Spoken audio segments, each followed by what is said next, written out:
पर भगवान की इस बलवती माया से संतजन अपना छुटकारा कैसे पाते हैं?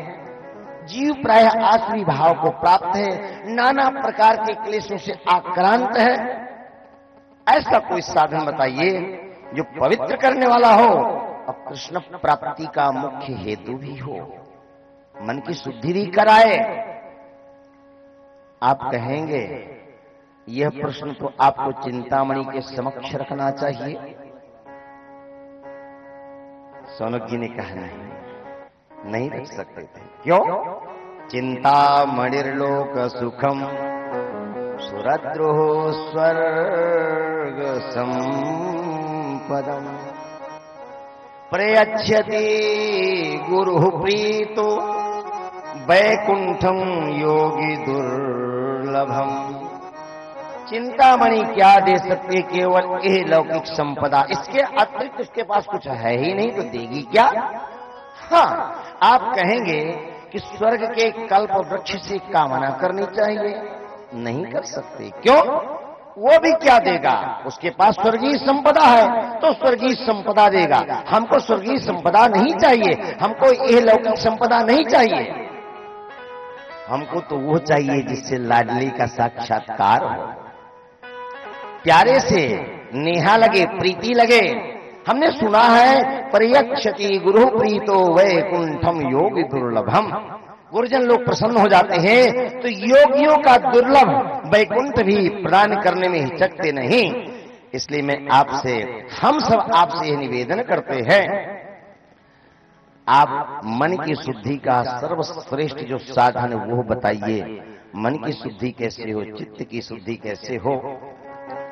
सूत मुनि का हृदय गदगद हो गया। सूत मुनि ने जाना कान्हा के चरणों के प्रति इन समस्त संतों का अनुराग है, प्रेम है, प्रीति है। तो समस्त संतों की ओर इशारा करते हुए कहा, मैं आपको सुनाऊंगा। क्या? बोले सर्व सिद्धांत निष्पन्नम संसार भयनाशनम।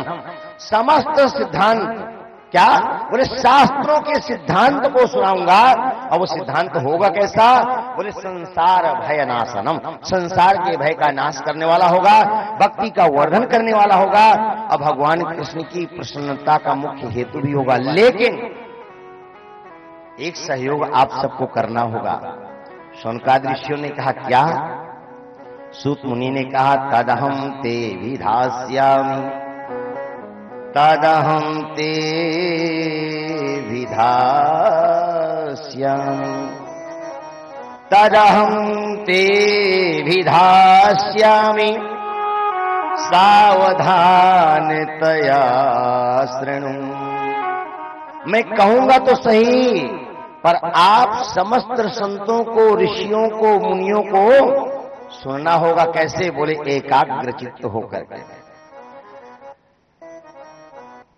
काल रूपी सर्प, यह जीव काल रूपी सर्प के मुख का ग्रास बन रहा है। काल माने समय, समय रूपी सर्प हर क्षण हर पल हमको निगल रहा है, डस रहा है। हमारी आयु क्षीण होती जा रही है, फिर भी हम आनंदित हैं, आह्लादित हैं, प्रमोदित हैं। ऐसा लगता है कि हमारी अवस्था घट नहीं रही, बल्कि हम अमरता की ओर बढ़ रहे हैं, अमर हो रहे हैं। नहीं, काल व्याल मुखग्रास त्रास निर्णास हेतवे श्रीमद्भागवतम शास्त्रम कलौ कीरेण भाषितम। एक काल रूपी सर्प के ग्रास से बचने के लिए भगवान सुखदेव ने सुंदर भागवत शास्त्र की कथा कही है। मन की शुद्धि के लिए इससे बढ़कर के दूसरा कोई साधन है नहीं। केवल यदि कोई साधन है तो श्रीमद्भागवतम शास्त्रम। और इसके लिए एक आख्यान हम आपको सुनाते हैं। परीक्षित को साप लगा, इति लंघित मर्यादम तक्षका सप्तमे हनि, कौशिक्याप उपस्पृश्य वाग्वज्रम विससर्जः। साप लगा परीक्षित को, तो राजपाट का त्याग करके पुत्र जनमेजय का राज्याभिषेक करके परीक्षित गंगा के तट पर आए। बड़े बड़े संतों का पदार्पण हुआ और उस सभा के मध्य में परीक्षित ने दो ही प्रश्न किए। जो सर्वथा मरणासन है अथवा जो हर क्षण हर पल मर रहा है, ऐसे जीव को क्या करना चाहिए? ये प्रश्न। बड़े बड़े संतों का पदार्पण हुआ, सुखदेव स्वामी का भी पदार्पण हुआ। सुखदेव स्वामी का स्वागत किया परीक्षित ने। संतों ने कहा काम धेनु गैया आ गई है राजन, अब जो चाहो सो दोहन कर लो। तो परीक्षित ने निवेदन किया और प्रश्न किया। सुखदेव स्वामी ने कथा का प्रारंभ किया ही था कि उसी समय देवता लोग भी अमृत कलश लेकर के आ गए। सभी ने देवताओं ने मिलकर के सुखदेव स्वामी का वंदन किया। सुखम नत्वा बदन सर्वे स्वाकार्य कुशला सुरा कथा सुधाम प्रयच्छ स्व गृहीत्वैव सुधामिमाम्। सभी ने सुखदेव स्वामी को प्रणाम किया, वंदन किया। अमृत कलश लेकर आए थे। वो अपने जीवन को गौरवपूर्ण मान रहे थे, बड़े गर्व के साथ प्रणाम तो किया, पर तुरंत भगवान सुखदेव के समक्ष प्रस्तुत कर दिया अमृत कलश को। सुखदेव स्वामी ने देखा, देवताओं ने कहा भगवान हमने सुना है कि परीक्षित को 7वें दिन मरने का शाप लगा है, अमृत कलश लेकर आए हैं। प्रिय भक्त परीक्षित को अमृत का दान करो, अमृत पिलाओ, अमर बना दो, और इसके बदले में आप हमें कथामृत का दान कर दो। एवं विनिमये जाते सुधाराज्ञा प्रपीयता। भगवान सुखदेव ने कहा राम राम राम, देखो तो सही, देवताओं को कथा सुननी ही थी तो जैसे अन्य श्रोता आकर के पंक्तिबद्ध होकर बैठे हैं, इसी प्रकार देवताओं को ही बैठ करके कथा अमृत की कामना करना चाहिए पाने के लिए। लेकिन अभी बैठे नहीं और सौदा पहले कर दिया। भगवान सुखदेव ने उपहास कर दिया। क्व सुधा क्व कथा लोके क्व काजः क्व मणिर्महान् ब्रह्मरातो विचार्ययुः तदा देवान् जहासः। उपहास कर दिया, अभक्त जान करके। कहां कथा और कहां सुधा, कहां मणि और कहां कांच। मणि को तोड़ रहे कांच के साथ में, कथा को तोड़ रहे अमृत के साथ में। अधिकारी नहीं है। देवताओं को कथा अमृत का दान नहीं किया भगवान सुखदेव ने। देवता लोग कथा से वंचित हुए। मात्र 7 दिन के श्रवण से परीक्षित को मोक्ष प्राप्त हुआ। मात्र 7 दिन के श्रवण से। ये सुना विधाता ब्रह्मा ने आश्चर्य हुआ। अपने सत्यलोक में सत्य के तराजू में एक परड़े में श्रीमद् भागवत महापुराण को रखा, दूसरे में 17 पुराणों को, 4 वेदों को, 6 शास्त्रों को, अन्यान्य साधनाओं उपासनाओं को रखा। लेकिन अपनी गरिमा महिमा और गौरव के कारण भागवत का पल्ला भारी रहा। इस दृश्य को देखा उपस्थित संत महापुरुषों ने भागवत को मुक्तिदाता का इंटरनेशनल परमिट प्रदान कर दिया। जो इसको श्रवण करेगा, जो इसका अनुमोदन करेगा, जिसका अनुशीलन करेगा, वो मोक्ष को प्राप्त होंगे। भागवत का यह वैशिष्ट है, भागवत की ये विशेषता है। एक है भागवतामृत, एक है कथामृत, एक है देवामृत। आइए देवामृत और कथामृत के साथ में तुलना करते हैं, दोनों का गुण क्या है। कथामृत और देवामृत। देवामृत वो जिसको पान करने के पश्चात पान करने वाला अमर हो जाता है, अमरता को प्राप्त हो जाता है। और कथामृत वो जिसको पान करने के बाद मर जाता है। परीक्षित ने पान किया और मर गए। एक को पान करने से अमर होता है और दूसरे को पान करने से मर जाता है, ऐसा क्या अंतर है कथामृत और देवामृत? देवामृत का पान करने वाला अमरत्व को प्राप्त होता है और कथामृत का पान करने वाला अभयत्व को प्राप्त होता है। देवामृत का पान करने वाला अमृत को प्राप्त तो हो जाता है, पर अभयत्व को प्राप्त नहीं होता। वो हमेशा भयभीत ही रहता है। देवता लोग हमेशा डरते रहते हैं कहीं स्वर्ग से अपदस्थ नहीं होना पड़े, कहीं दैत्य लोग आक्रमण नहीं कर दें। अमर हो जाते हैं लेकिन अभय नहीं होते हैं। पर भागवतामृत का पान करने वाला अमर तो नहीं होता, पर अभयत्व को जरूर प्राप्त हो जाता है, निडर हो जाता है। अब फिर उससे कोई प्रश्न करता है क्या तुम मरोगे, तो वो जवाब देता है नैनम छिन्नन्ति शस्त्राणि नैनम दहति पावकः न चैनम क्लेदयन्त्यापो न शोषयति मारुतः। वो तो कहता मैं अविनाशी आत्मा हूं, शाश्वत आत्मा हूं, पुराण आत्मा हूं, मेरा कहीं मरण नहीं होता। मरण होता है तो शरीर का होता है, मेरा नहीं होता। देवामृत और भागवतामृत, देवामृत और भागवतामृत में अंतर क्या है? देवामृत प्रकट होता है समुद्र मंथन से, और देवामृत जहां प्रकट होता है वहां अशांति होती है, वहां कोलाहल होता है, वहां शोर शराबा होता है, वहां विवाद होता है, वहां संवाद नहीं होता है, केवल विवाद, केवल विवाद।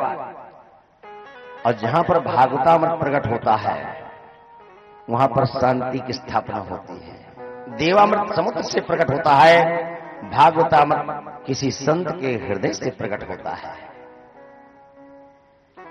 भागवतामृत जहां प्रकट होता है वहां पर शांति होती है, वहां पर सुकून होता है, वहां पर बैठने की इच्छा होती है, सुनने की ललक होती है, पाने की कुछ तमन्ना होती है।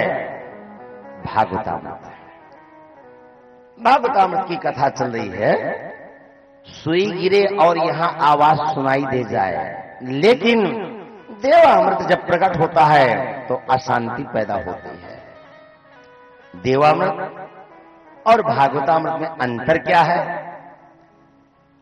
देवामृत जब प्रकट होता है तब निष्कपटी प्रभु भी कपटी बन जाते हैं, भगवान को भी वहां कपट करना पड़ जाता है। धन्वंतरी भगवान जब अमृत कलश लेकर के निकले और दैत्यों ने छीन लिया तो देवताओं ने भगवान की शरण ग्रहण की। अब भगवान की शरण ग्रहण की तो भगवान ने कहा तुम लोगों को काम ही फिसड्डीपन का, पहले आगे आते हो और जब मौका आता तो पीछे रह जाते हो। पर भगवान ने सोचा क्या करें, दैत्यों ने अमृत छीन लिया, अब बिना अमृत पिए दैत्य देवताओं को जीने नहीं दे रहे, और यदि अमृत पी लिए तो हमारा भी जीना मुश्किल कर देंगे। तब योषिद रूपम अनिर्देश्यम दधार परमाद्भुतम, परमात्मा नारायण ने उस समय मोहिनी रूप धारण किया, कपट पूर्वक देवताओं को अमृत का दान दिया और दैत्य लोगों को वंचित किया। मतलब जब देवामृत प्रकट होता है तो निष्कपटी प्रभु भी कपटी हो जाते हैं, लेकिन जब भागवतामृत प्रकट होता है तब कपटी जीव भी निष्कपटी बन जाता है। भगवान के वचन स्वयं भगवान कहते हैं बाबा तुलसी के शब्दों में, निर्मल मन जन सो मोहि पावा, निर्मल मन जन सो मोहि पावा, निर्मल मन जन सो मोहि पावा, निर्मल मन सो मोहि पावा, निर्मल मन जन सो मोहि पावा, निर्मल मन जन सो मोहि पावा, मोहि कपट छल शीघ्र न भावा, मोहि कपट छल शीघ्र न भावा, मोहि कपट छल शीघ्र न भावा, मोहि कपट छल शीघ्र न भावा। श्री राम जय राम जय जय राम, श्री राम जय राम जय राम,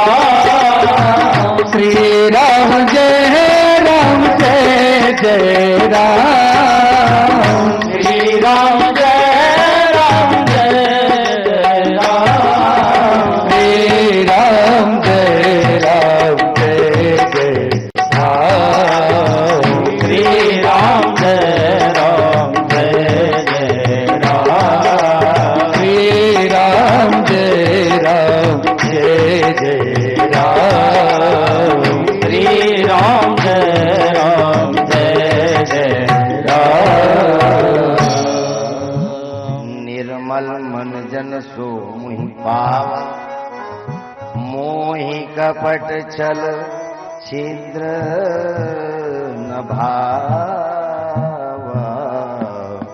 मोहि कपट।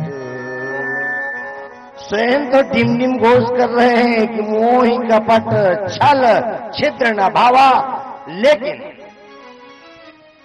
देवामृत जब प्रकट होता उसमें भगवान को भी कपट करना पड़ा। भागवत साक्षी। हाँ ठीक है, भावना बड़ी दिव्य थी, लेकिन उस समय कपट का आश्रय प्रभु को भी लेना पड़ा।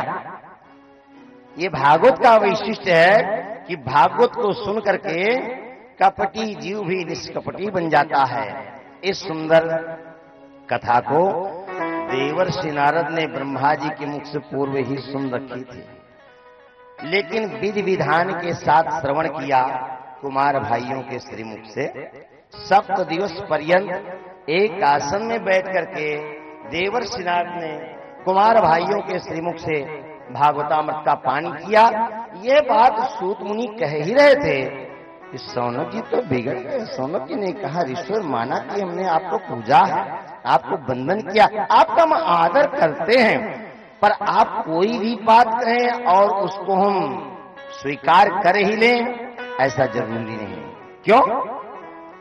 देवर्षि नारद की बात सुनिए, आप कह रहे हैं कि विधि विधान के साथ में श्रवण किया, नहीं मान सकते। लोक विग्रह मुक्तस्य नारदस्य स्थिरस्य च विधि श्रवे कुतः प्रीतिः संयोगः कुत्र तैः सह। देवर्षि नारद सांसारिक प्रपंचों से सर्वथा परे हैं, एक स्थान पर रह नहीं सकते हैं। दक्ष के शाप के कारण चलायमान संत हैं, भ्रमणशील संत हैं, विचरणशील संत हैं। अब जो चलायमान संत हैं वो एक स्थान पर बैठ करके 7 दिवस पर्यंत कथा सुने नहीं। क्यों? अरे जो बैठ नहीं सुन सकता वो सुन क्या सकता है? हाँ, चलायमान संत हैं, कहीं किसी चौराहे पर मुलाकात हो गई होगी, कहीं किसी दुराहे पर तिराहे पर मुलाकात हो गई होगी, राम राम श्याम श्याम आपस में कर लिया होगा। 7 दिवस पर्यंत बैठ करके कथा सुने, बात समझ में आई नहीं। सूत मुनि ने कहा, हमने पहले ही कहा था कि तदहम ते विधास्यामि सावधानतया शृणु। मैं जो कहूंगा उसको सावधान होकर के सुनना होगा आप लोगों को। और अभी मेरा विषय पूर्ण हुआ नहीं, वक्तव्य पूर्ण हुआ नहीं, उपदेश पूर्ण हुआ नहीं, उसके पहले ही आपने प्रश्न कर दिया है।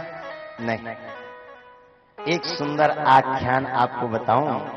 एक समय निर्मल 4 संत सत्संग के लिए विशालापुरी पहुंचे। वहां पर सत्संग चला। मैंने अपने पूज्य गुरुदेव स्वामी सुखदेव जी के मुख से जो कुछ सुना है वो मैं आपको बताऊंगा। तो निर्मल 4 संत सत्संग के लिए पधारे। सत्संग चल रहा था सनक, सनंदन, सनातन और सनत कुमार। अब देखो जीवन कैसा है चारों भाइयों का। बोले कथा मात्र के जीवन है, कथा एक जीवन है। 4 भाई हैं, एक भाई ऊपर बैठ जाता है, 3 भाई नीचे बैठकर सुनते हैं। और जब ऊपर वाला थक जाता है तो नीचे आ जाता है और नीचे वाला ऊपर जाकर के कथा को प्रारंभ कर देता है। यह जीवन है। तो कथा सरिता प्रवाहित हो रही थी अलकनंदा के तट पर। उसी समय वहां से देवर्षि नारद का निकलना हुआ।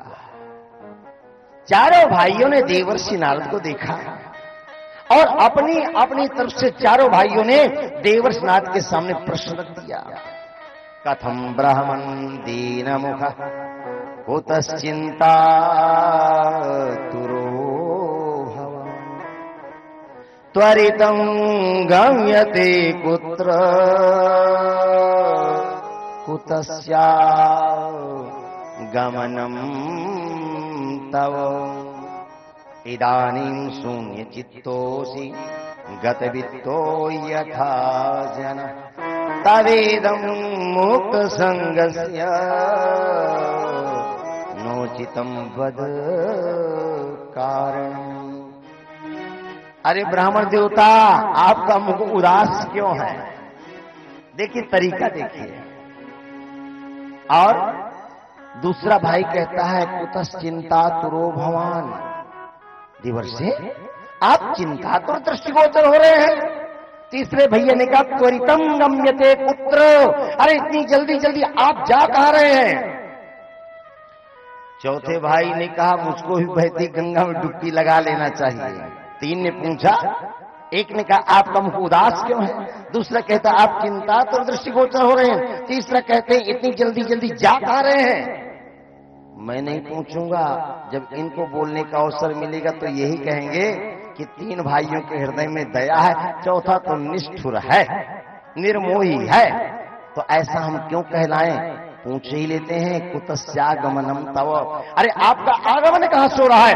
और आप इस समय उस व्यक्ति जैसे महसूस हो रहे हैं, प्रतीत हो रहे हैं जिसका सर्वस्व लुट गया हो और उसको पाने के लिए आतुर हो। आप जैसे संत के लिए उचित नहीं, इसलिए बद कारण है। सूत मुनि कहते हैं सनकादिशियों, देवर्षि नारद रुक गए और देवर्षि नारद ने अपनी कथा व्यथा प्रारंभ कर दी। अहम तो पृथ्वीं लोके, अहम तो पृथ्वीं यातो ज्ञात्वा सर्वोत्तमामिति पुष्करं च प्रयागं च काशीं गोदावरीं तथा। देवर्षि नारद ने कहा मैं पृथ्वी लोक को सर्वोत्तम लोक समझ करके आया। कैसा? कहां से? सत्यनारायण भगवान की कथा में लिखा है एकदा नारदो योगी पर निग्रह कांक्षया पर्यटन विविधान लोकान मर्त्यलोक मुपागतः। विविध लोकों में भ्रमण करते हुए देवर्षि नारद पृथ्वी लोक को सर्वोत्तम लोक समझ करके आए और यहाँ के भी जो श्रेष्ठ तीर्थ हैं उन तीर्थों में जा जा करके दर्शन किया। सूत मुनि कहते सनकादिक कहां गए? बोले पुष्करम चा प्रयागम चा काशीं गोदावरी तथा। विविध लोकों में भ्रमण करते हुए देवर्षि नारद कहां गए? बोले वृंदावन। ऋषिकेश? तो हरिद्वार गए होंगे, चित्रकूट गए होंगे। बोले नहीं गए। कहां गए? बोले पुष्करम चा प्रयागम चा। पुष्कर यानी पिता ब्रह्मा के घर गए। हम लोग तीर्थाटन करने जाते हैं और जब लौट करके आते हैं तो दूसरी जगह नहीं चले जाते, पहले अपने घर आते हैं, विश्राम करते हैं, थकान दूर करते हैं, अब फिर समय निकलता तो फिर दूसरे की जगह के लिए गमन करते हैं, प्रस्थान करते हैं। देवर्षि नारद ने कहा विविध लोगों में भ्रमण किया, थक गया, चलो पूज्य पिताश्री के पास चलते हैं, आशीर्वाद प्राप्त करते हैं। और देवर्षि नारद पिता ब्रह्मा के यहां पहुंच गए। ब्रह्मा जी ने कहा तुम महात्मा हो, अब महात्मा को घरों के प्रति आसक्त नहीं होना चाहिए, तीर्थाटन करना चाहिए। तो देवर्षि नारद को चेतना आई। देवर्षि नारद ने कहा हाँ तीर्थाटन करना चाहिए। तो कहां चल दिए? बोले प्रयागम चा। पुष्कर से सीधे प्रयाग चले गए। प्रयाग कहां है? इलाहाबाद के पास गंगा यमुना सरस्वती के तट पर। वही? बोले नहीं, वो तो है ही है, पर प्रयाग स्थान विशेष का नाम नहीं। जहां पर विशेष रूप से यज्ञ याग आदि संपन्न होते रहते हैं उस स्थान का भी नाम प्रयाग ही होता है। अब प्रयाग में यज्ञ चलते रहते हैं, इसलिए उस पावन भूमि का नाम प्रयाग है, पर वही केवल है ऐसा नहीं कहा जा सकता। प्रयागम चा। प्रयाग के तो बड़े बड़े यज्ञ चल रहे थे। देवर्षि नारद ने कहा यहां तो बड़े बड़े विद्वान लोग यज्ञ कर रहे हैं, तो क्या करें? काशीं गोदावरी तथा। यज्ञ करना है तो ज्ञान होना चाहिए, और ज्ञान की भूमि यदि कोई है तो काशी नगरी है। माने देवर्षि नारद ज्ञान अर्जन करने के लिए काशी की भूमि में चले गए। और जब ज्ञानार्जन हो गया तो लोग कहते हैं ना, मंजिल की प्राप्ति हो गई, तो लोग कहते हैं भैया हम तो गंगा पार कर गए।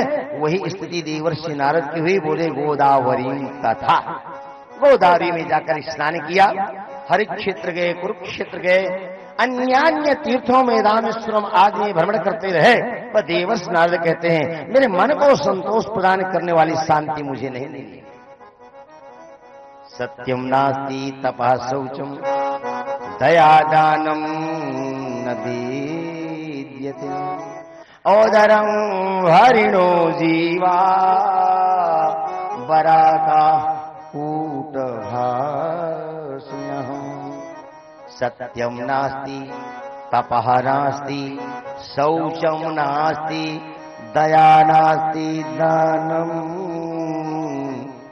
नास्ति। देवर्षि नारद कहते हैं कहीं कोई भी सत्य का पालन करने वाला दृष्टिगोचर नहीं हुआ, नास्ति नहीं मिला। और कोई तपस्वी बोले नास्ति नहीं दिखाई दिया।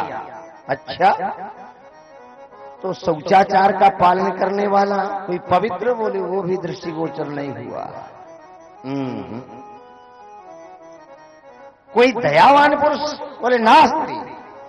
अच्छा, दाता बोले ऐसा भी दृष्टिगोचर नहीं हुआ। कौन दृष्टिगोचर हुआ? बोले उदरम हरिणो जीवा वराका कोट भाषिण।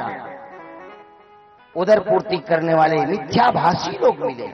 इस प्रकार पृथ्वी के दोषों को देखता हुआ मैं अनेक आश्रमों की ओर गया।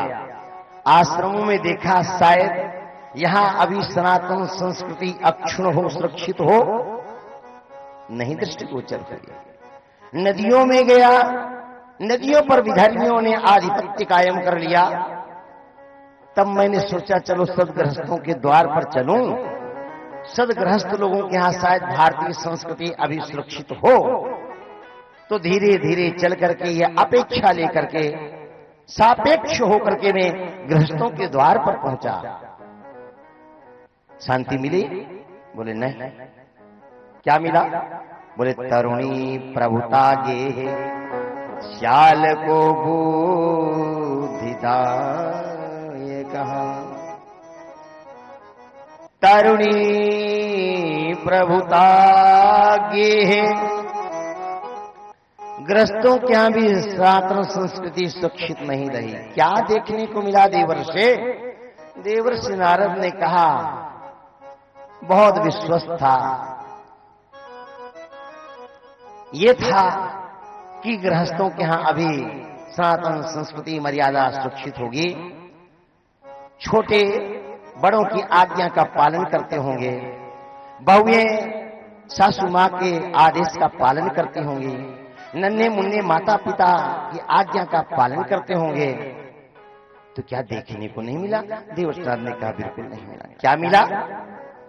जिन घरों में बहुएं कार्य करती, सासू मां सहयोग करती, पर संचालन सासू मां करती, उन घरों में अब सासुओं की नहीं चलती है। मालकिन सासू मां नहीं रही। बोले कौन रह गया मालिक? बोले तरुणी प्रभुता गे है। घर में नववधुओं का साम्राज्य हो गया है। अच्छा, एक बात कहें, एक मर्यादा थी। पहले के जमाने में माताएं, बहनें, बेटियां सब मिलजुल करके काम करते हैं, लेकिन मालकाना अधिकार ज्येष्ठ सासू मां के पास, यानी जो मुख्य गार्जियंस मां होती, उसके पास अंदर का विभाग होता।